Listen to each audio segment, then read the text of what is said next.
Letos na IFI tudi plod slovenskega znanja, ovitki za mobilne telefone, ekološki, razgradljivi.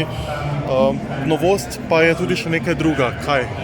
Ja, v bistvu ta let bomo predstavili tudi vonjave, pa tudi nov material, to je industrijska konoplja. In predvsem z vonjavami dejansko rešujemo en problem, ki so ga naši kupci hoteli imeti, to je, da lahko osvežijo tisti vonj. Zato sami naredimo dejansko vonj iz istih materialov, kot delamo ovitke, in potem si lahko stranka čisto enostavno samo takole z flaško, kjer je lepo vse skrit, tista čudovita naravna zadeva, osveži vonj. Takole bomo kar recimo pokazali, takole se mu naredi, evo, pa bomo kar probali, evo, svež vonj. Koliko vonjev smo rekla ponujate? Ja, imamo 6 vonjev, torej od industrijske konoplje, alpskega sena do vrtance, kave, pa jasmina in dejansko tudi sivke.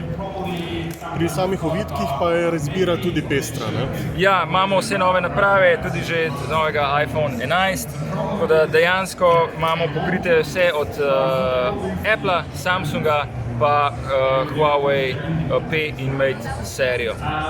Proizvodnja in razvoj sta v Sloveniji? Ja, tako proizvajamo pri nas v Sloveniji, v Ljubljani, tako da dejansko hočemo nekako ohraniti cel ta aspekt, pa tudi se bolj posvečati prijaznosti okolju, tako da imamo tudi reciklažni program, kjer dejansko ločimo plastičen del od biomateriala in damo tudi certifikat o reciklaži in tudi popust za naseden ovitek. Tako da rešimo nekakšen problem in je zmaga za podjetje, za okolje, pa tudi za našo stranko. Prodaja se pa po celem svetu. Prodaja po celem svetu, tako da šipamo res. Kje so najboljši kupci? Najboljši kupci pa lahko bi rekel nekako Amerika tudi, tako da zelo dovzetni za to, pa tudi evropski del, recimo Anglija, tako da zelo odvisno.